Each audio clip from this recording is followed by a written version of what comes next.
Eh bien, bonjour à tous. Bienvenue au sein de cette grande journée de webinaire organisée par Archimag autour de la veille et du knowledge management. Je suis Eric Leven, je suis journaliste pour Archimag et responsable d'ACE, l'agence de création éditoriale d'Archimag. Nous serons trois aujourd'hui à jouer les géos pour vous et à vous accompagner au cours de cette journée. Il y aura Michel Remise, qui est rédacteur en chef d'Archimag. Bonjour Michel. Bonjour à tous, bonjour Eric. Et Fabien Carré-Marionnet, qui est journaliste pour Archimag et qui est responsable du pôle RP d'ACE. Bonjour Fabien. Bonjour Eric, bonjour à tous. Alors cette journée, elle sera scindée en 4 temps, avec une première session qui sera très orientée knowledge management, avec Antoine Larrey d'Alfeo et Pierre Mariot de Keoyo Consulting, qu'on va retrouver dans quelques instants. Une seconde session à 11 h où il sera question, cette fois-ci, on entrera un petit peu plus dans le terrain de la veille et on restera dans celui du knowledge management avec Louis-Marc Pérez d'Ixo et Marion Batteux de Kentika. Et puis deux autres sessions que Michel et Fabien, je vous laisse présenter. Donc la première à 14 h avec Michel et la deuxième avec Fabien à 15 h 30. Alors quelques mots sur ces deux sessions? Oui Eric, alors la session de 14 heures sera consacrée à l'infobésité en se demandant comment acquérir et traiter l'information finement. Voilà, donc on aura deux approches complémentaires pendant cette session. Une approche qui est un petit peu qui sera beaucoup celle du veilleur avec ses outils méthodologiques habituels. Et face à lui, il y aura deux éditeurs en particulier qui s'intéressent à la data. Et donc on verra à travers ces deux approches comment traiter l'information, comment traiter la data, comment en tirer des connaissances. Voilà, il sera question aussi des avantages et peut-être des inconvénients de l'intelligence artificielle dans ces deux démarches. Et donc j'aurai trois intervenants. J'aurai Frédéric Martinet d'Actuligence, Eric Frances, qui est directeur d'Expert AI, et Stéphane Jotik, qui est fondateur de l'entreprise Zinea.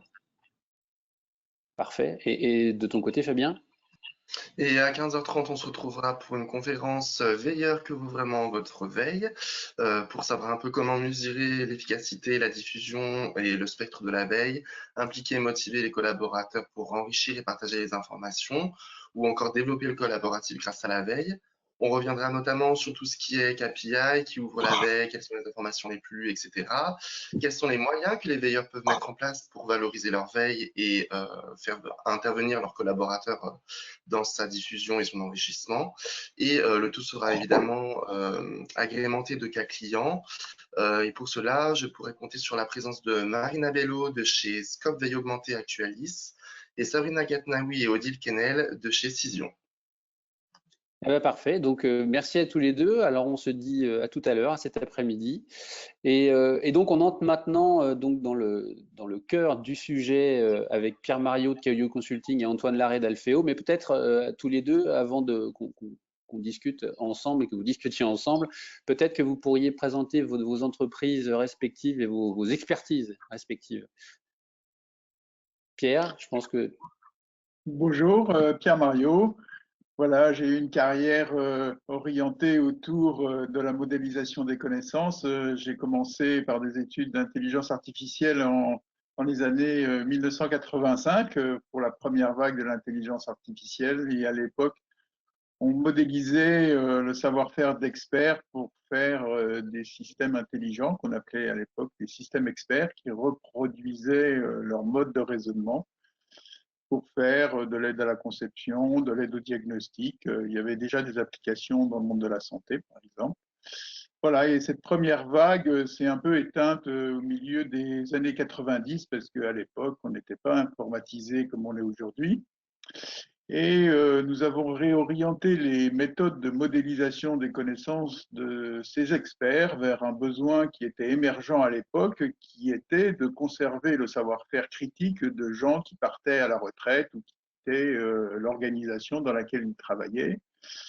Et donc, on a commencé à réaliser ce qu'on appelait à l'époque les premiers livres de connaissances, c'est-à-dire qu'on formalisait, on mettait à plat toutes les connaissances critiques de ces personnes de façon à les rendre transmissibles à ceux qui restaient et à garder la mémoire de ce savoir-faire.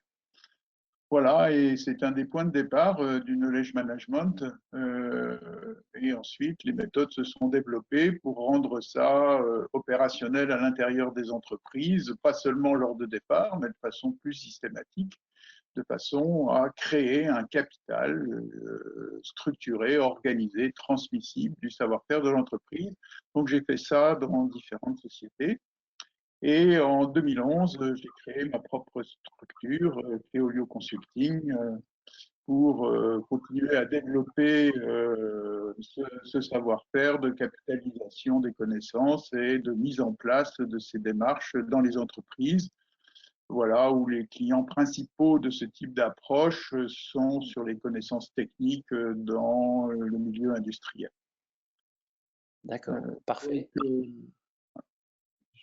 Je me permets, donc je vais enchaîner. A priori, on m'entend bien. Donc, pour ma part, je me présente, je m'appelle donc Antoine Larrey et je travaille chez Alfeo. Et chez Alfeo, on propose une plateforme qui s'appelle Syracuse et qui permet aux entreprises, aux organisations plus globalement, de gérer et de diffuser leur documentation dite de référence, leur savoir, leurs connaissances auprès des collaborateurs ou de partenaires externes. Donc, vous l'aurez compris, Alfeo est donc éditeur de logiciels français, j'insiste, c'est important. Et notre siège est installé dans la magnifique ville de Lille dans le Nord. Voilà. Donc on a des équipes qui sont globalement en mesure d'intervenir partout en France et à l'étranger pour mener à bien les projets de nos clients. Donc moi, chez Alfeo, j'officie en tant que consultant. Ma mission, c'est vraiment d'accompagner nos clients et nos prospects vers la mise en place de cette plateforme, comprendre la situation du client et le conseiller vis-à-vis de notre plateforme pour vraiment exploiter à 110%, on va dire, le potentiel de toute la matière qui est disponible chez nos clients. Donc moi, aujourd'hui, j'interviens après Pierre. Donc Pierre qui va introduire un petit peu le sujet et moi, j'interviendrai pour vous présenter une ou deux réalisations clientes pour vraiment illustrer de manière concrète ce qu'on peut proposer en termes de plateforme, à quels besoins ça répond, quels sont les services qu'on va pouvoir proposer et à qui. Et l'idée, c'est vraiment de vous permettre de vous projeter en gros et de comprendre la valeur ajoutée que vous pouvez proposer demain à vos différents publics internes ou externes. Voilà, donc nous, la gestion du savoir, juste pour finir là-dessus, et notamment sa diffusion, c'est vraiment un sujet qu'on adresse en tant qu'éditeur depuis plusieurs décennies maintenant et sur lequel on a beaucoup de choses à raconter. Voilà, donc on va faire en sorte de tenir le chronomètre quand même à côté, mais plein de choses à raconter aujourd'hui. Voilà. Oui, parce que l'objectif, donc pendant cette heure, c'est évidemment de faire le point sur le knowledge management, ses enjeux, son intérêt aujourd'hui pour vos organisations, et surtout la meilleure façon de s'inscrire dans cette démarche de capitalisation des connaissances. Et donc pour cela, Pierre, je me tourne vers vous. Il faudrait qu'on s'entende d'abord sur une définition du knowledge management. Qu'est-ce que vous mettez, vous, le consultant expert, donc derrière cette appellation de knowledge management ? Voilà, ben, c'est un vaste sujet. Justement, je vais essayer d'initier cette introduction en essayant de définir ce terme. Ben, je vous propose d'aborder les choses selon trois axes. Un premier axe qui sera ben, qu'est-ce qu'on entend par connaissance.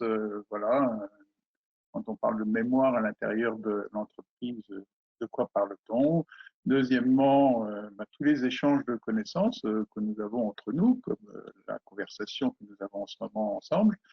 Et puis enfin, quel sens cela a pour les acteurs. Donc, je vous ai préparé un schéma de synthèse pour illustrer ça et je vais m'en servir pour détailler chacun de ces trois axes. Donc, vous voyez, en bas à gauche, il y a un axe qui s'appelle la mémoire et qui va nous servir à détailler ce qu'on entend par connaissance. La première chose, vous voyez en haut, il y a un terme qui apparaît qui sont les fondamentaux. Les fondamentaux, ce sont les connaissances qu'on acquiert à l'école, au collège, au lycée, et ensuite lors de ses études, et qui sont indispensables pour comprendre à l'intérieur de l'entreprise ou de l'organisation le métier qu'on va avoir à réaliser.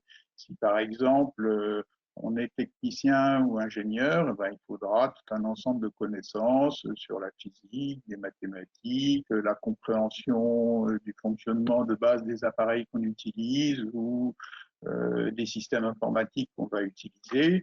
Voilà, c'est ça qu'on appelle les fondamentaux et en général, ces connaissances sont transmises sous forme de formation le plus souvent. Ensuite, on a aussi un type de connaissance que je mets là pour mémoire, qui est la réglementation, c'est-à-dire que lorsqu'on a une activité professionnelle, elle est en général encadrée par une réglementation. Par exemple, si vous faites de l'ingénierie électrique, vous êtes électricien, il y a toute une réglementation, des normes qui sont à connaître. Voilà, c'est de ça dont on parle et qui est une connaissance aussi qu'on peut acquérir par formation, mais le plus souvent dans les entreprises. Cette réglementation est gérée par des gens dédiés dans un système d'information dédié où on stocke la réglementation et ses évolutions qui est à maîtriser à l'intérieur du métier. Donc voilà, ces deux premiers grands types de connaissances sont des connaissances qui sont stables, voilà, qui ne bougent pas beaucoup. Enfin, elles évoluent un peu avec le temps, mais c'est assez stabilisé.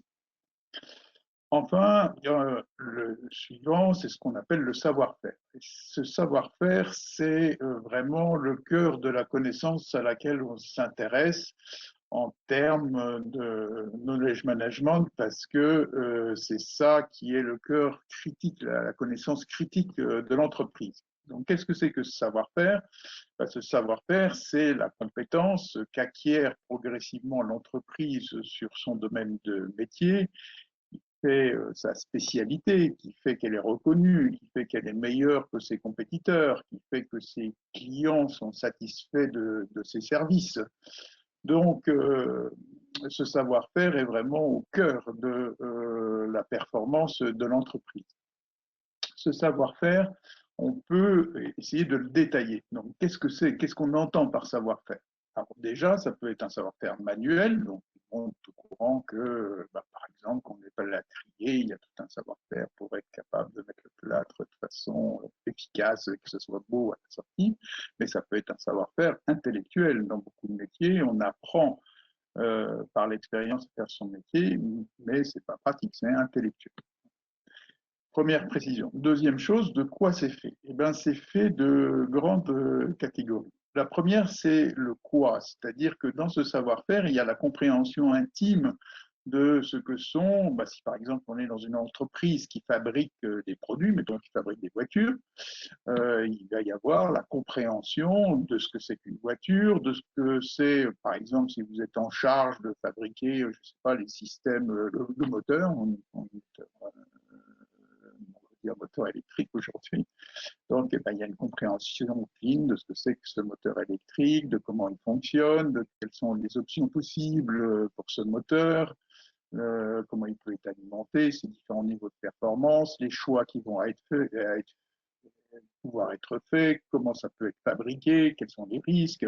Voilà, donc une compréhension du quoi, l'objet sur lequel porte le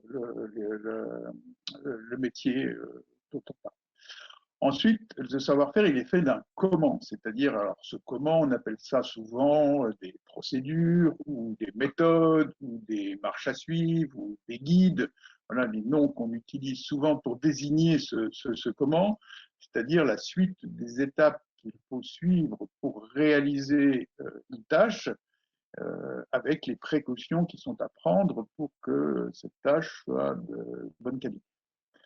Ensuite, il y a un pourquoi, c'est-à-dire que dans ce savoir-faire, on comprend, c'est-à-dire que ça soit le quoi, les choix qu'on a pu faire, ou que ça soit le comment, il faut qu'on comprenne pourquoi on fait les choses ainsi.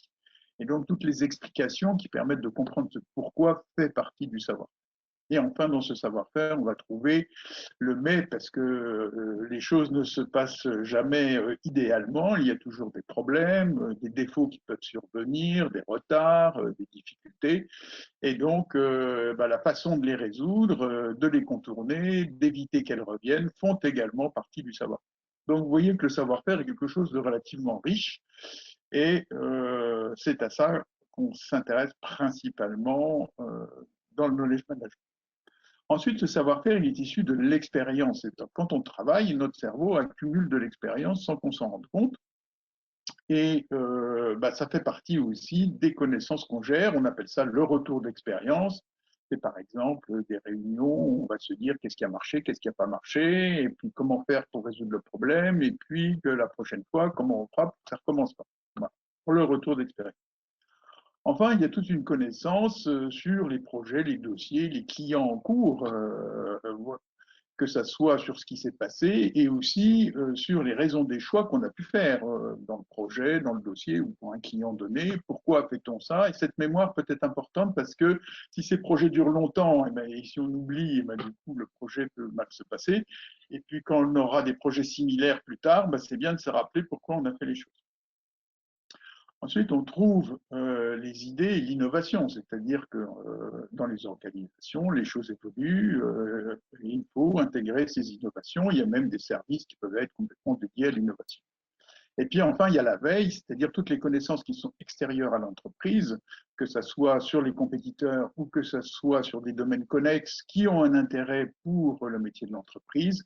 Et voilà. Et donc, ça, les séminaires que vous verrez dans la suite vous parleront de façon plus approfondie de ce dernier type de connaissance.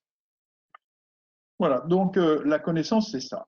Maintenant, pour faire du KM, il n'y a pas que ça. Il faut les échanger, ces connaissances. Et depuis que l'être humain existe, on se parle et on s'échange des connaissances en se parlant. Et donc, les systèmes de knowledge management doivent se préoccuper de la façon dont on échange ces connaissances.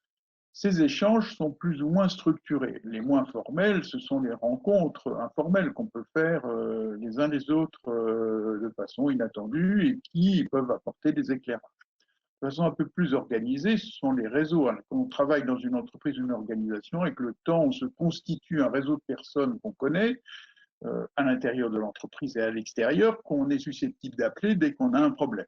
Voilà. Il y a même des entreprises qui organisent leur knowledge management en faisant changer les gens de poste tous les 3 ans, et au bout de 20 ans, ils connaissent tout le monde, et connaissant tout le monde, ils savent résoudre par un simple coup de téléphone leurs problèmes. Ensuite, de façon encore un peu plus structurée, il y a le compagnonnage, c'est-à-dire que lorsque quelqu'un de nouveau arrive dans un métier, il est pris en charge par quelqu'un d'expérimenté qui va assurer sa montée en compétence. De façon encore un peu plus organisée, on a ce qu'on appelle en knowledge management les communautés de pratique, qui sont des groupes de gens qui ont le même centre d'intérêt, les mêmes métiers, et qui échangent leur retour d'expérience, qui mettent au point les guides de bonne pratique, voilà, qui sont le réceptacle pour créer la connaissance de référence dans leur domaine et aider à la montée en compétence de gens du même métier. Enfin, n'oublions pas que dans les entreprises, de façon encore plus structurée, il y a les équipes. Et très souvent, dans les équipes, on met un chef qui est le plus expérimenté, qui a aussi un rôle de transmission de compétences, et puis l'équipe, c'est celle qui travaille.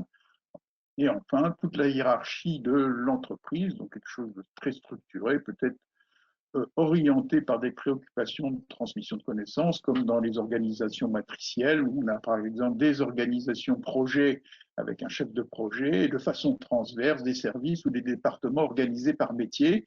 Et cette organisation matricielle de l'entreprise, voilà, va permettre de transmettre de façon efficace les connaissances nécessaires pour travailler. Donc, vous voyez que cet échange peut être plus ou moins structuré, mais fait partie du knowledge management. Enfin, pour que tout ça fonctionne, il faut que ça ait du sens pour l'ensemble des acteurs. Donc, de façon la plus informelle, ce sont les valeurs et l'idéal. Hein. Si par exemple, on est quelqu'un qui est convaincu que l'écologie est devenue un domaine fondamental, on va avoir du mal à travailler ou à transmettre des connaissances sur les énergies fossiles. Donc, on voit bien que les valeurs ont de l'importance quand on parle de partage de connaissances. Donc, quand on met en place un système de management des connaissances, il faut se préoccuper de ces valeurs et si c'est en adéquation avec les valeurs des gens auxquels on s'adresse. Mais il n'y a pas que les valeurs, il y a aussi les centres d'intérêt. Par exemple, si vous êtes un manager opérationnel qui est chef de projet, vous êtes jugé sur les délais et les coûts de tenue de votre projet, vous serez réticent à accorder du temps à vos collaborateurs pour qu'ils capitalisent leurs connaissances, parce que ce n'est pas dans vos objectifs. Donc, il faut que vos intérêts soient respectés. Donc, la mise en place du knowledge management doit se préoccuper aussi des intérêts des gens auxquels on s'adresse. Enfin, la progression personnelle, c'est-à-dire la montée en compétences, est quelque chose d'important pour beaucoup d'entre nous lorsqu'on travaille. Donc, le knowledge management doit contribuer et vous devez sentir que voilà, ce qu'on vous propose va vous aider à monter en compétences. Il faut aussi que ce système de knowledge management vous facilite la vie, parce que trop souvent, on va vous demander des tâches supplémentaires. Donc, il faut qu'on se préoccupe de la façon dont ce knowledge management va rendre vos tâches plus faciles, plus efficaces, voire automatiser une partie de votre travail. Je vous ai parlé d'intelligence artificielle au tout début de ma carrière. Voilà, aujourd'hui, c'est redevenu et les applications opérationnelles de cette automatisation des connaissances existent dans de nombreux secteurs, dans le domaine du droit pour automatiser l'analyse de contrats, par exemple. Voilà, typiquement, ou comment ce système de knowledge management va automatiser les tâches. Voilà, et c'est cet ensemble qui, mis ensemble, crée cette synergie autour du knowledge management qui va permettre de faciliter la vie, de rendre l'entreprise plus performante en mettant ensemble simultanément ces trois dimensions. Voilà. Alors maintenant, on se rend compte que ce knowledge management, il n'est pas si facile que ça à mettre en place. C'est-à-dire que faire tout ce que je viens de vous décrire, voilà, c'est un idéal qu'on cherche, mais dans la pratique, c'est pas si simple. Et c'est parce qu'on rencontre des difficultés et il est important de bien les adresser pour que tout cet ensemble puisse fonctionner.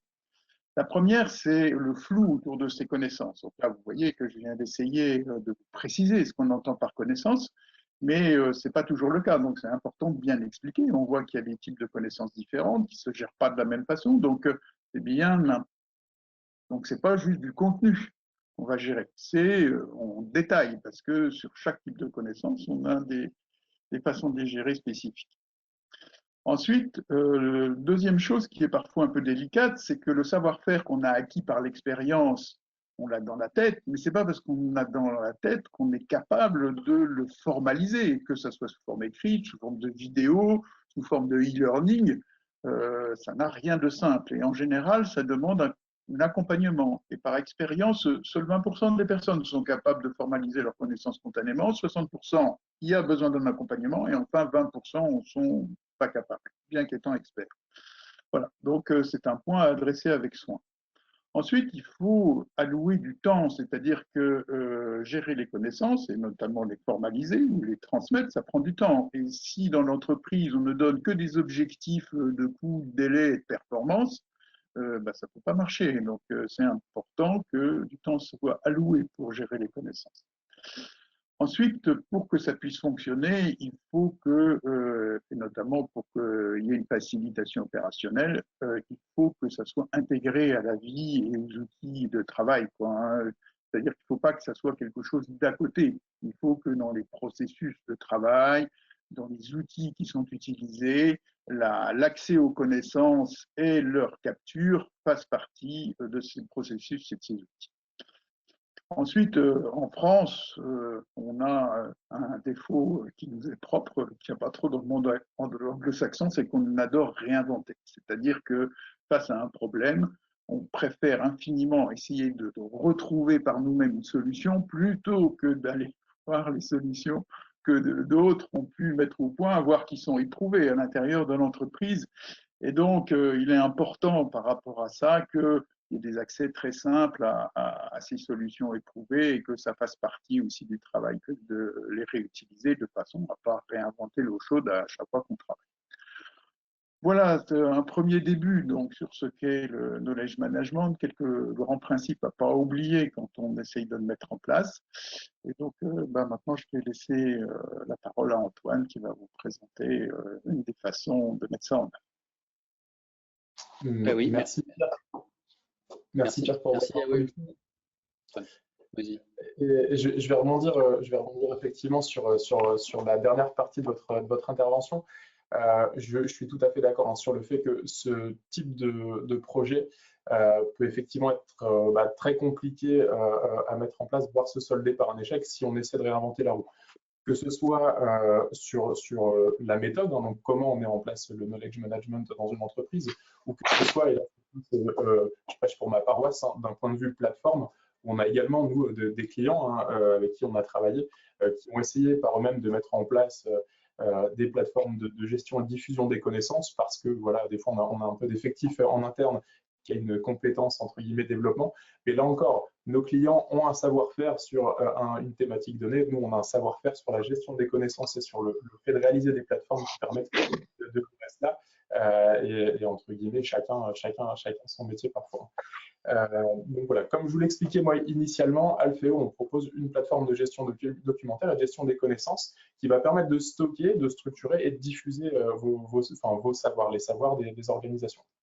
Donc dans la continuité de l'intervention de Pierre, moi je vais illustrer au travers d'une ou deux réalisations clientes en fonction du temps qui va nous rester, les types de projets qu'on est amené à rencontrer et à réaliser pour nos clients. D'accord. Donc la plateforme que l'on propose, Syracuse, permet en effet de répondre à des cas d'usage très variés. Hein, Pierre le mentionnait, d'un client à l'autre, on va avoir des besoins qui vont être vraiment très différents. Donc là, la plateforme s'adapte aux différents besoins.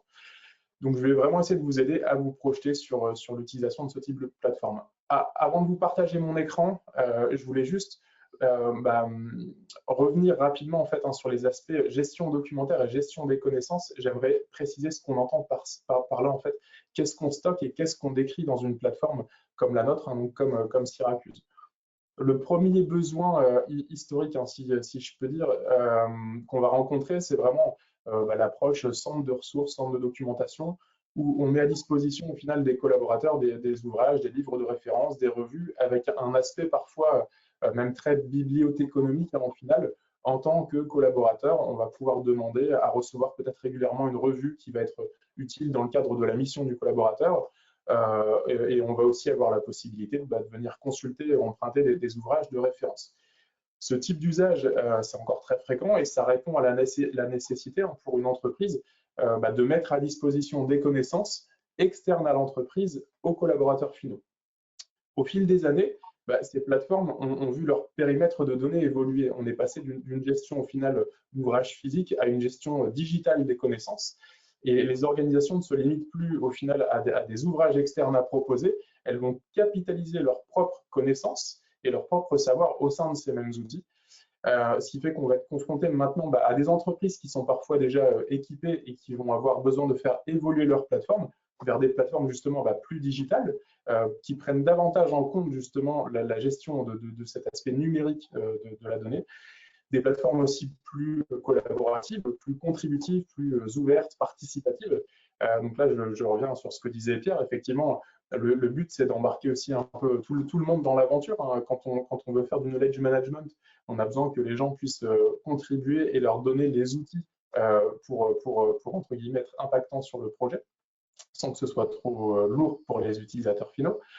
Et puis également plus connectées, hein, effectivement, ces plateformes, elles s'inscrivent aussi dans un écosystème d'applications, dans un système d'information, et elles doivent aussi pouvoir communiquer avec des systèmes tiers. Pour les entreprises qui n'ont actuellement qu'un partage réseau ou qu'une GED en ligne, je vais essayer de vous donner des exemples concrets de ce qu'on peut diffuser avec ce type de plateforme. Typiquement, énormément de choses. La plateforme, comme je vous disais, on va s'adapter aux contenus physiques, digitaux que vous proposez, que vous produisez. Donc, on va retrouver, par exemple, aussi bien des rapports internes, des études de cas. On a beaucoup de documents techniques, scientifiques, réglementaires, normatifs. On va avoir des clients qui vont souhaiter aussi structurer et gérer leurs accords, leurs contrats. On va référencer éventuellement des thèses qui sont faites par les laboratoires en interne. On va produire et diffuser des supports vidéo, des retours d'expérience. Donc, on voit qu'en fait, au final, on n'est pas sur une liste fermée de contenus qu'on va pouvoir diffuser. On sait diffuser, enfin stocker et diffuser tout contenu digital, numérique. Et donc, on va vraiment pouvoir proposer beaucoup de choses et s'adapter à vos différents besoins. Un point sur lequel je veux insister, quand on parle de stockage, de capitalisation, à chaque fois, on se dit effectivement, c'est important, c'est bien d'archiver, de capitaliser, on garde une trace de l'information. Alors oui, effectivement, on fait ça aussi pour archiver, pour capitaliser, mais c'est pour moi l'enjeu majeur. Là où je veux vraiment appuyer, c'est se constituer une base de qualité, c'est fait pour rendre accessible l'information. Donc la compétitivité d'une organisation, l'efficacité des équipes ou des partenaires qui exploiteront ces données nécessite, oui, des données de qualité, mais surtout la mise à disposition d'une plateforme qui va permettre au plus grand nombre d'exploiter ces savoirs vraiment au quotidien. Sans diffusion efficace et sans plateforme simple à utiliser, on ne va pas résoudre le problème de fond qui est l'accès aux connaissances. Dernier point, et après je passe sur la démonstration, ce que l'on n'est pas, cette plateforme, ce n'est pas un SharePoint, ce n'est pas un Alfresco, Si on a une entreprise qui vient nous voir et qui nous explique qu'elle veut stocker des documents Word et travailler en collaboratif à plusieurs sur ces fichiers, on va les réorienter vers des solutions JET dont c'est le métier. Et d'ailleurs, il n'y a pas que SharePoint, il y a Alfresco, il y a des solutions aussi françaises en place. Par contre, s'il y a une entreprise qui vient nous voir et qui nous dit que voilà, on produit de la documentation de référence, on a un enjeu majeur de mettre à disposition efficacement, soit auprès de collaborateurs, soit auprès de partenaires, des données de référence, là, effectivement, on est le bon interlocuteur. Au niveau de la démonstration, on a beaucoup de plateformes clients qui sont forcément restreintes avec des accès sécurisés parce que c'est des données confidentielles. Donc aujourd'hui, comme je voulais vous présenter des plateformes concrètes et pas des plateformes de démonstration, je vais l'illustrer avec des plateformes qui sont visibles sur le web, donc que vous allez aussi pouvoir découvrir par vous-même en vous y rendant. Et donc forcément, c'est des plateformes qui là vont plus avoir un rayonnement plus large que du collaborateur interne, pardon. C'est plus un rayonnement aussi sur le web pour adresser des organisations, des collectivités, des partenaires. Alors, il y a donc Eric, vous venez de m'autoriser à partager mon écran. Hop, donc je vais valider. Et là, normalement, si vous me confirmez, vous devriez voir mon écran. Oui, oui, on le voit. Parfait. Hop. Je vais même essayer de passer en plein écran. Voilà, parfait. Donc, la plateforme que je voulais vous présenter aujourd'hui, c'est une plateforme qu'on a mis en ligne le mois dernier, même courant de ce mois-ci d'ailleurs. C'est la plateforme du CEREMA. Donc, le CEREMA, c'est le Centre d'études et d'expertise sur les risques, l'environnement, la mobilité et l'aménagement. Voilà. Donc, l'enjeu pour eux, c'est d'être reconnus comme experts référents et de faciliter l'accès du public aux connaissances et savoir-faire qui sont utiles pour la mise en œuvre des politiques publiques. Donc, c'est un portail vraiment la tournée vers les collectivités. Donc, le CEREMA diffuse au sein de cette plateforme les éditions du CEREMA, donc des ouvrages produits par le CEREMA, des rapports d'études, des avis techniques, des articles, des rapports, etc. Donc, la capitalisation et la réexploitation de ces acquis, là encore, je rejoins ce que disait Pierre tout à l'heure, c'est ce qui va permettre d'asseoir le savoir-faire dans le temps, en fait, sur le long terme. C'est l'enjeu d'une plateforme de gestion des connaissances. On ne réinvente pas la roue à chaque fois, et donc justement, on permet aux gens de s'appuyer sur les connaissances et sur les retours d'expérience pour avancer dans la bonne direction et efficacement. Donc, si je présente la plateforme vraiment dans les grandes lignes, là, on arrive sur la page d'accueil. Donc, l'adresse, c'est doc.cerema.fr pour ceux qui souhaitent s'y rendre. Le premier point sur la plateforme qui est frappant, on voit tout de suite qu'elle est personnalisée. C'est extrêmement important, et c'est une des forces aussi de la plateforme, développer une identité graphique forte. C'est aussi permettre à ceux qui vont l'utiliser de l'identifier rapidement, de la mémoriser. Et personnaliser sa plateforme, c'est aussi essentiel pour que les équipes y adhèrent et se l'approprient. Donc, notamment dans un usage interne, c'est important de retrouver la marque de son entreprise, de retrouver des sensibilités qui vont vraiment parler aux collaborateurs internes et donner l'impression que c'est la plateforme de l'entreprise et pas une plateforme froide en ligne sans vie, entre guillemets.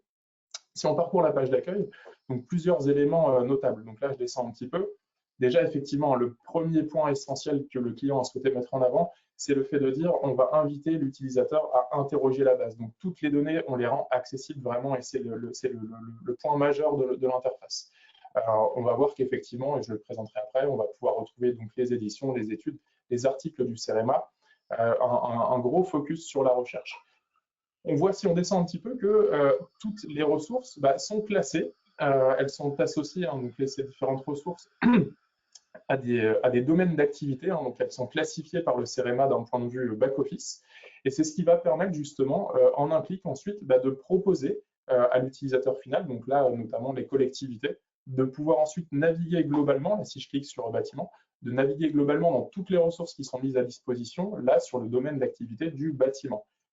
Et on va voir qu'ensuite, je peux, sur ce domaine particulier, retrouver aussi bien des éditions, des rapports d'études ou des articles. Donc, il y a vraiment une classification de la donnée, peu importe son type, qui est effectuée. Si je reviens sur la page d'accueil et que je continue, donc on va voir également que la plateforme va permettre de restituer un certain nombre de services, d'éveil thématique. Donc là, on ne va pas forcément rentrer dans le détail, mais on a aussi des webinaires ou des démonstrations là-dessus. On va pouvoir faire de la veille thématique.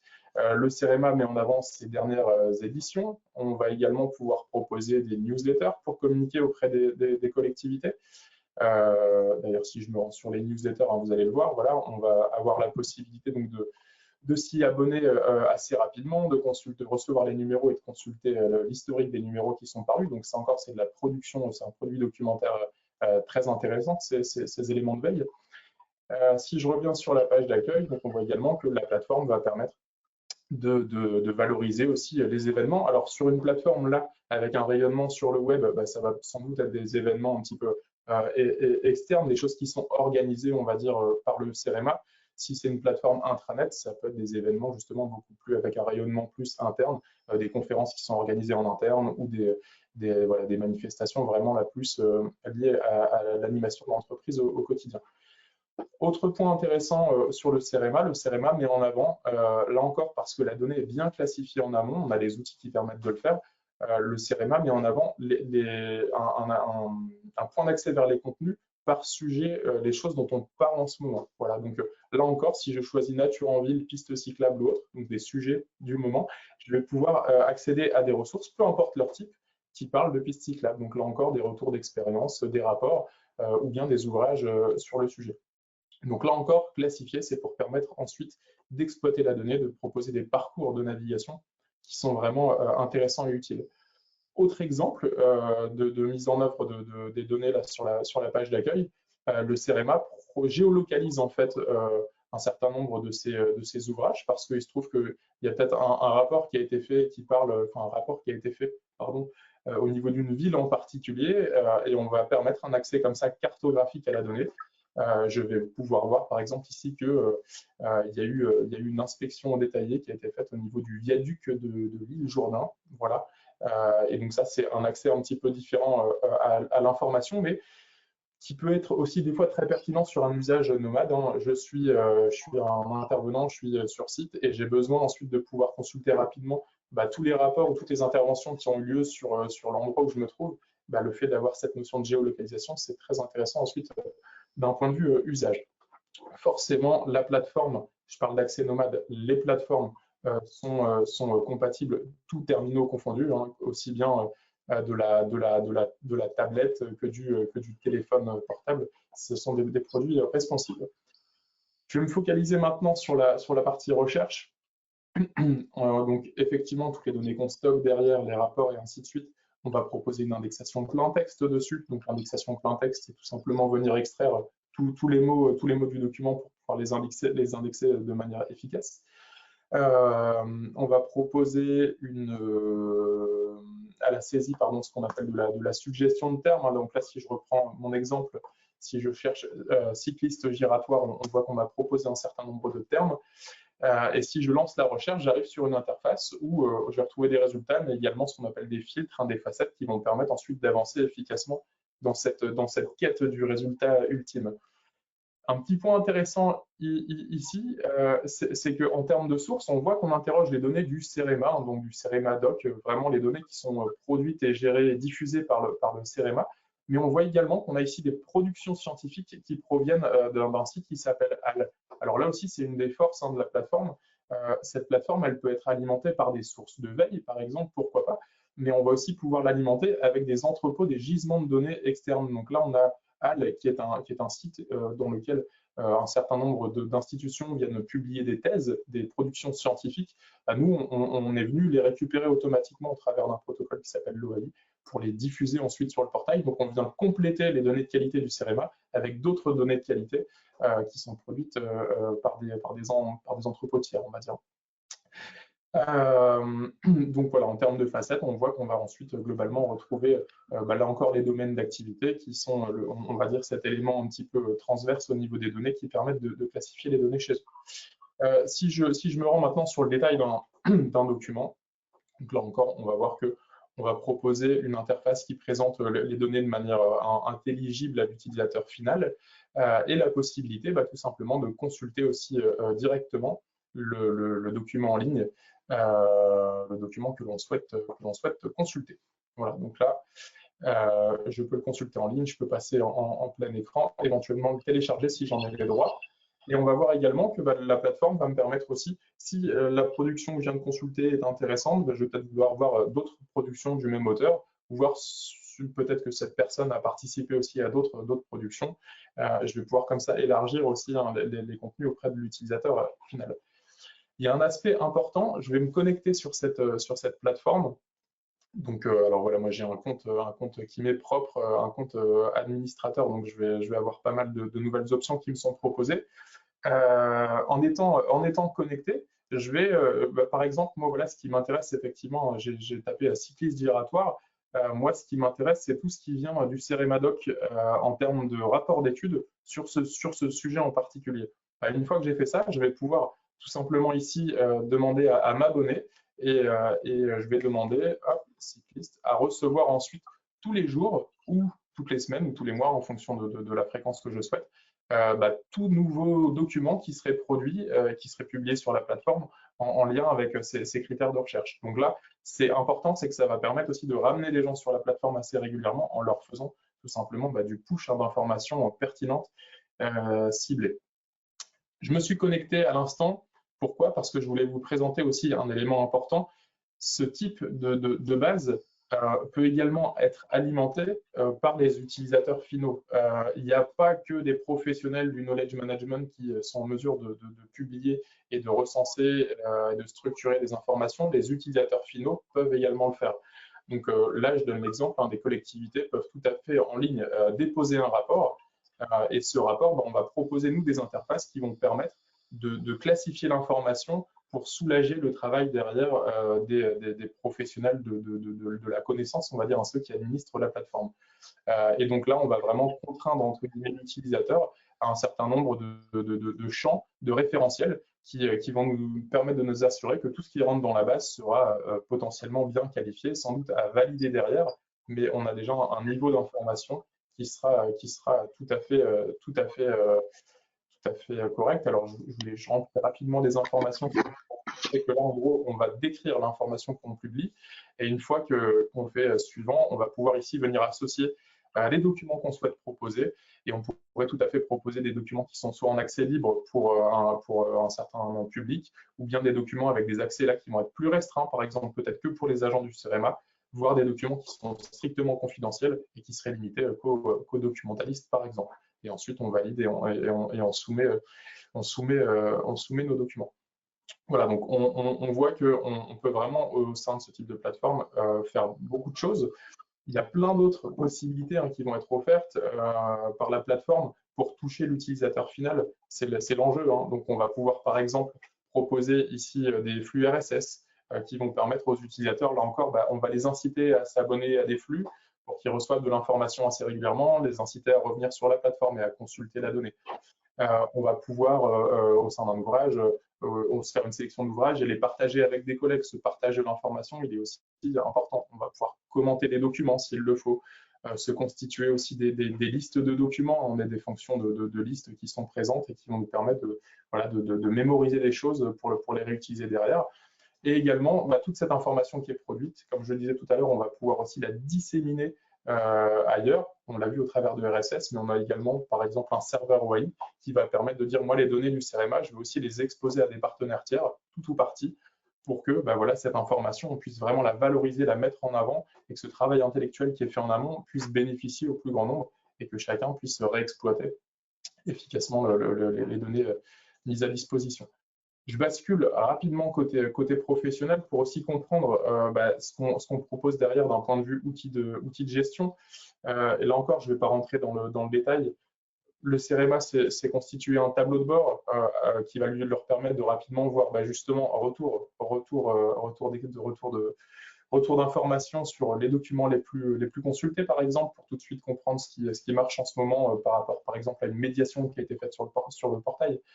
Je vais retrouver les tâches que j'ai effectuées parce que j'ai peut-être des utilisateurs qui m'ont soumis des documents ou qui m'ont fait des demandes. Donc là, je vais pouvoir interagir avec eux.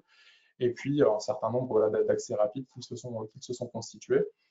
Et la base documentaire qui est alimentée, qui est constituée, d'un point de vue back-office, on va retrouver ensuite des outils qui vont permettre vraiment d'intervenir dessus de manière très efficace. Donc là, je retrouve tous les documents qui sont proposés. Je peux retrouver aussi les documents qui ont été déposés dans le portail, qui ont été soumis et que je dois valider. Et à partir de là, je vais pouvoir faire des exports, faire des modifications, des traitements en masse. Enfin bref, là, l'information, je vais vraiment pouvoir la manipuler de manière professionnelle parce que effectivement, si j'ai besoin de rattacher un certain nombre de documents à un domaine d'activité particulier, bah, je vais avoir tous les outils qui vont me permettre de faire ça efficacement. Et Eric, je me permets, d'un point de vue timing, Oui. hop, il est 10h15. 10h15, bah, tu as encore quelques instants, mais il va falloir être très rapide si on veut que Pierre nous fasse un tour de méthode. Un autre exemple, le LRMH, donc là c'est le laboratoire de recherche des monuments historiques. Donc c'est un service à compétence nationale du ministère de la Culture. Une équipe de 34 agents, 23 scientifiques, organisés en 9 pôles thématiques et qui sont dédiés à la recherche sur les matériaux et les types d'œuvres. Voilà. Donc là, sur leur portail, bah, déjà de la même manière, on remarque un travail remarquable éditorial et graphique. On a une valorisation de toutes les données qui sont faites au niveau des différents pôles. Donc là, si je vais sur le pôle microbiologie, bah, de la même manière, on va voir que pour l'utilisateur, on va retrouver plein d'informations, la possibilité de s'abonner par exemple à tout ce qui est fait sur la microbiologie, voir les dernières publications qui sont faites sur la microbiologie, voir l'équipe qui s'occupe de ce pôle-là. Bref, on va vraiment en fait proposer plein de services, plein d'outils qui vont permettre aux professionnels de vraiment diffuser et efficacement l'information. Et sur la page, si je reviens sur la page d'accueil, de la même manière, là, on va, en tant que collectivité, je vais pouvoir faire une demande d'intervention parce que peut-être que sur un bâtiment, j'ai besoin de solliciter le LRMH pour venir faire une analyse ou une intervention remarquable sur un bâtiment. Voilà. On va retrouver également en ligne, par exemple, là, toutes les thèses qui sont soutenues, produites ou en cours au LRMH. Donc là encore, ça c'est structuré côté back-office, on vient d'écrire et ensuite on peut en bénéficier directement côté portail. Et l'outil va aussi nous permettre de faire beaucoup de médiation. On voit qu'on a des ressources, ces ressources, on va aussi pouvoir produire du contenu éditorial et les valoriser. Donc là, l'exemple avec le chantier Notre-Dame, où ils font des dossiers documentaires d'une certaine manière. On va proposer à l'utilisateur des ressources sur Notre-Dame, le fait de s'abonner peut-être à la newsletter qu'on aurait mis en place sur le chantier Notre-Dame, de retrouver des contenus vidéo, etc.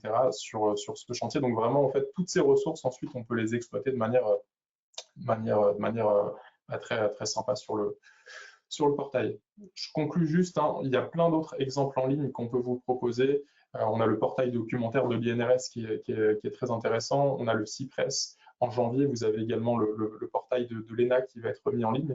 Si vous voulez vraiment nous contacter pour des exemples, que ce soit intranet documentaire ou portail, comme je vous l'ai montré sur le web, n'hésitez pas à nous contacter. On a pas mal de retours d'expérience très variés à vous partager. Voilà. Donc, pour tenir le timing, je m'arrête là et je vous rends la main sur la présentation. Merci Antoine, merci pour ces exemples et puis ces explications. Alors avant de passer aux questions, parce que je vous rappelle que vous avez la possibilité de poser des questions, on en a déjà quelques-unes. Pour conclure, alors Pierre, en quelques minutes et de manière assez rapide, est-ce qu'il y a une méthode, est-ce qu'il y a une recette donc, pour réussir cette démarche de knowledge management? Merci Eric. Oui, il y a quelques principes qui sont à respecter pour réussir à mettre en place quelque chose comme les exemples que vient de nous montrer Antoine. Donc, un rapide résumé de ces points à suivre. Le premier, c'est l'implication de tous les acteurs concernés. C'est-à-dire, pour que ça marche, il faut que tant le comité de direction de l'organisation ou de l'entreprise, les différents managers, bien sûr les acteurs opérationnels, mais aussi les services support que sont l'informatique, les ressources humaines, soient impliqués dans le projet de mise en place du knowledge management. Ensuite, les étapes à suivre. La première, c'est de bien définir les enjeux. Là, on vient de voir des exemples remarquables de constitution d'une mémoire collective accessible à tous, qui sert aussi d'outil de travail dans les deux cas que vient de nous montrer Antoine. mais ça peut être d'autres enjeux. Ça peut être, par exemple, un problème d'assurer la montée en compétences. S'il y a des entreprises en ce moment qui sont en pleine croissance, si vous embauchez 20 personnes et qu'il n'y en a qu'un ou deux qui savent comment faire, ben voilà, c'est un enjeu majeur que vous avez à adresser. Ça peut être pour fiabiliser des développements, fiabiliser les interventions. C'est parce qu'il y a trop de défauts ou trop de problèmes. Ça peut être garder la mémoire des choix effectués sur des gros dossiers, des gros projets. Ça peut être sécuriser les savoir-faire critiques de personnes qui vont partir à la retraite ou qui vont être mutées. Voilà. Donc, première chose, bien définir les enjeux pour lesquels vous mettez en place un système de knowledge management. Deuxièmement, de définir le périmètre concerné, c'est-à-dire que vous n'allez pas forcément tout couvrir du premier coup. Donc, quelles sont les activités, quels sont les domaines métiers, quelles sont les personnes que vous allez impliquer dans ce premier périmètre de knowledge management. Troisièmement, il faut tenir compte de votre maturité en termes de knowledge management. C'est-à-dire qu'on ne passe pas d'un coup d'une entreprise qui ne fait rien à une entreprise qui aurait une gestion des connaissances intégrée complètement à sa façon de fonctionner. La première chose à faire, c'est de commencer par des actions de capitalisation de connaissances qui sont clés et souvent, il y a des opérationnels qui ont déjà mis ça en place. Deuxièmement, c'est à systématiser, c'est-à-dire d'essayer d'obtenir que chacun formalise ses retours d'expérience, qu'ils soient échangés et que le savoir-faire clé de l'entreprise soit formalisé. Troisièmement, c'est de l'intégrer au processus de travail, c'est-à-dire que souvent on trouve la qualité qui décrit des processus, mais qui n'intègre pas ou pas suffisamment les préoccupations d'utilisation des connaissances existantes et de leur mise à jour. Quatrièmement, c'est d'intégrer ça aux outils. On a vu quelques exemples d'intégration de certaines tâches aux outils dans ce que vient de nous montrer Antoine. Voilà, c'est une préoccupation majeure, que ce soit facile à utiliser. Et puis enfin, dernier stade de cette maturité, c'est d'intégrer ça aux échanges, les donneurs d'ordre, les autres entreprises qui travaillent avec eux. Ensuite, il faut faire une cartographie des connaissances, c'est-à-dire pour savoir où on met les pieds. Et une cartographie des connaissances, ça consiste ça se fait en prenant les domaines qui sont concernés, comme voilà, ça ressemble un peu à ce que Antoine nous a montré sur la gauche. Donc, vous faites la même chose et vous identifiez quels sont les savoir-faire, les retours d'expérience, les choix, les connaissances projets qui sont à conserver et quelles sont celles qui sont critiques. Celles qui sont critiques, c'est celles qui sont en danger parce qu'il n'y a qu'une seule personne qui les détient ou parce qu'elle est trop occupée ou parce que c'est un prestataire qui détient ces connaissances. Une fois que vous avez fait ça, il faut faire un état des lieux, des échanges dont on a parlé au début de l'entretien et du sens que ça a pour les différents acteurs. Voilà, comment ils vont s'en servir. Et tout ça vous sert à définir une vision, c'est-à-dire là où vous voulez aller à une échéance de 2 à 3 ans en termes de gestion des connaissances. Cette vision est très importante parce qu'elle va permettre à chacun de s'approprier ce qu'on met en place. Ensuite, il faut identifier, comme dans tout projet de changement, les forces et les faiblesses sur lesquelles s'appuyer pour mettre ça en place et les faiblesses, les difficultés qu'il va falloir surmonter. Et enfin, définir des solutions de mise en œuvre, comme celles que nous a montrées Antoine, qui sont des exemples remarquables, mais il ne faudra pas oublier, je sais pas, intégrer ça au travail, aux réunions d'équipe, mettre en place des cursus de montée en compétences avec du compagnonnage, instaurer des recouvrements organisés entre ceux qui partent et ceux qui arrivent, voilà, etc., pour arriver à ce système de knowledge management. Ensuite, il faudra intégrer ces actions aux objectifs et aux évaluations, c'est-à-dire qu'on ne peut pas avoir dans l'entreprise une évaluation qui porte sur tout sauf sur la fourniture de connaissances et leur utilisation. Donc, c'est intégré au management. Il faudra nommer un responsable du knowledge management, d'avoir des relais knowledge management dans les différents secteurs de l'entreprise. Il faudra supporter ça par des outils comme celui que vient de nous présenter Antoine, efficace pour supporter toute la démarche. Et enfin, il faudra mettre tout ça en place en mode projet. Ça se gère vraiment comme un projet à part entière, un projet de changement, et c'est à ces conditions et à l'implication de tous que ça pourra fonctionner. Voilà. Merci Pierre, merci Antoine. J'espère que on aura quand même pas mal défriché ce vaste sujet. Mais si vous avez des questions, c'est le moment de les poser et on en a déjà quelques-unes. Alors là, je me tourne vers toi, Antoine, parce que c'est une question qui a été posée pendant que tu présentais la plateforme du CRMA. Et donc, la question est la suivante. Donc ici, finalement, tu parlais de documents structurés assez simples à classifier et à indexer. Et comment procède-t-on pour des données non structurées, comme des compétences des collaborateurs, par exemple? Alors là, j'imagine qu'il faut d'abord, là je me tourne aussi vers Pierre, il faut d'abord les formaliser, ces compétences. Alors, de mon point de vue, en termes de la gestion des compétences, c'est pas forcément quelque chose de très simple parce que l'idéal, ça serait que chacun puisse décrire, comme ça existe un peu sur un réseau social interne à l'entreprise, quel est son cursus, un espèce d'équivalent de LinkedIn moderne, quoi, hein, et qui pourrait être effectivement ensuite indexé pour retrouver ses compétences. La difficulté, c'est d'obtenir ces descriptions. Voilà. C'est pas toujours quelque chose de simple et de nouveau, pour que ça fonctionne, il faut que ça soit intégré à d'autres façons de travailler. Ouais, alors, enfin, la question, moi, je me permets, je vais l'illustrer rapidement. Je ne sais pas si vous voyez mon écran Oui. au moment même. Hop là, vous voyez mon écran, Eric? Oui, oui, oui. Voilà, donc effectivement, je vais dans le sens de Pierre, hein. Nous, on a cette capacité au sein du produit donc, à diffuser de la connaissance, mais la connaissance peut aussi potentiellement venir de l'annuaire de l'entreprise. Là, en l'occurrence, c'est ce qui se cache derrière. Nous, les utilisateurs, en fait, ont la possibilité au niveau de leur profil de venir compléter leur profil avec justement leur domaine de compétences hein, potentiellement. Et cet annuaire, ensuite, utilisateur, on peut le rendre accessible au niveau de la recherche. D'accord? Donc là, par exemple, moi, je fais une recherche globale dans notre annuaire et je retrouve l'ensemble des utilisateurs. Donc là, c'est une plateforme interne hein, que je vous présente. Et si je tombe sur Antoine, on voit qui je suis, ce que je fais, potentiellement mes compétences, les collaborateurs qui ont des compétences similaires, et on va retrouver, on va mettre en avant, par exemple, moi, des productions que j'ai faites sous forme de billets de blog ou autre. Donc, si on s'intéresse à une compétence donnée, si on recherche des personnes qui ont une compétence, on va pouvoir interroger l'annuaire sur le sujet. Donc, ça, c'est effectivement une possibilité aussi offerte par la plateforme de mettre en avant les collaborateurs et de mettre en relation les gens, tout simplement, effectivement. D'accord. Alors, une autre question, une plateforme comme Syracuse peut-elle être envisagée pour gérer la mise à disposition des dossiers patients, les dossiers patients dématérialisés et tous les éléments qui seraient archivés? Alors,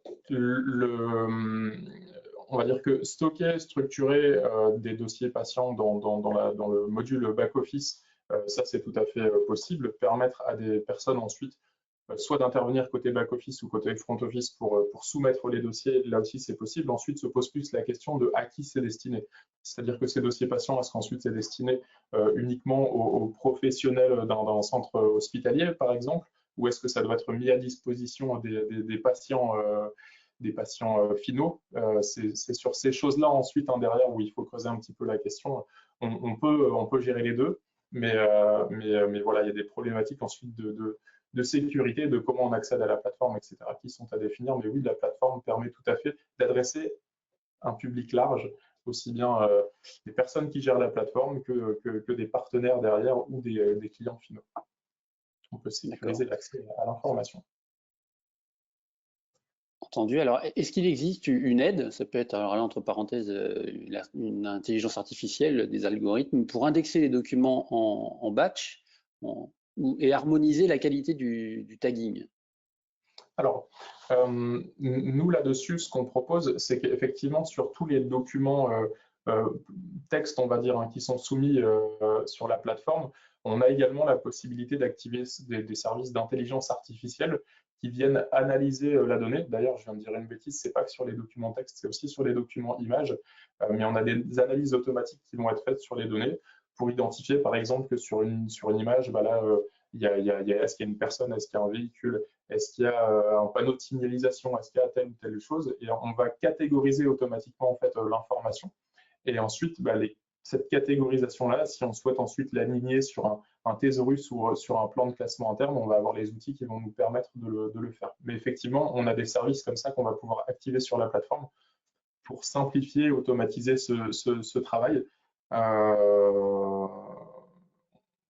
Et c'est d'ailleurs aussi des choses qui vont nous permettre, hein, si je prends l'exemple de documents PDF, quand on a des textes, quand on a un document avec 30 pages, l'intelligence artificielle, c'est également ce qui va nous permettre de dire sur ce document de 30 pages, quelles sont les informations importantes dans ce document de 30 pages qui ressortent pour aussi améliorer la pertinence du moteur de recherche derrière. Dans un document, le mot mobilité a peut-être aucun poids, aucune importance, alors que dans un autre document, la mobilité est quelque chose d'essentiel, c'est le sujet même du document.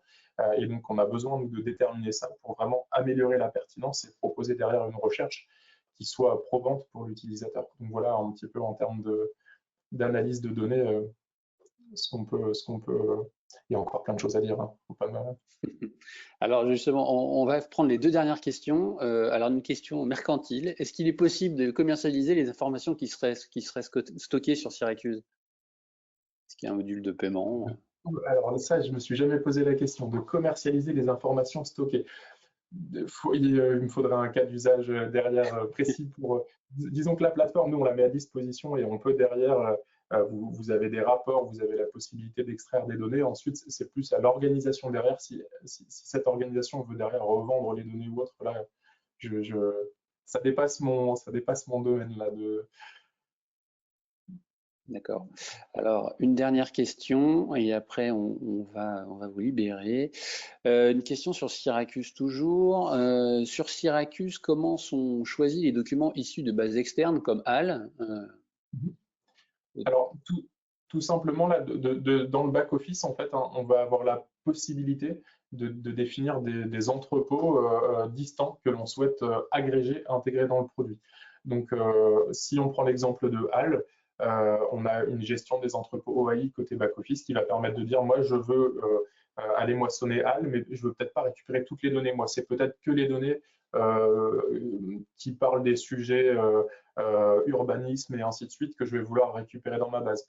On a aussi des outils qui vont nous permettre de nous plugger potentiellement aussi sur des GED existantes. Si vous avez des GED que vous souhaitez également diffuser au niveau du moteur de recherche parce qu'il y a des données probantes dedans, on peut aussi s'interfacer avec, on supporte les protocoles là-dessus. Et on peut aller agréger du flux RSS, on peut aller agréger on supporte plein de protocoles qui vont nous permettre d'aller récupérer des données ailleurs en open data.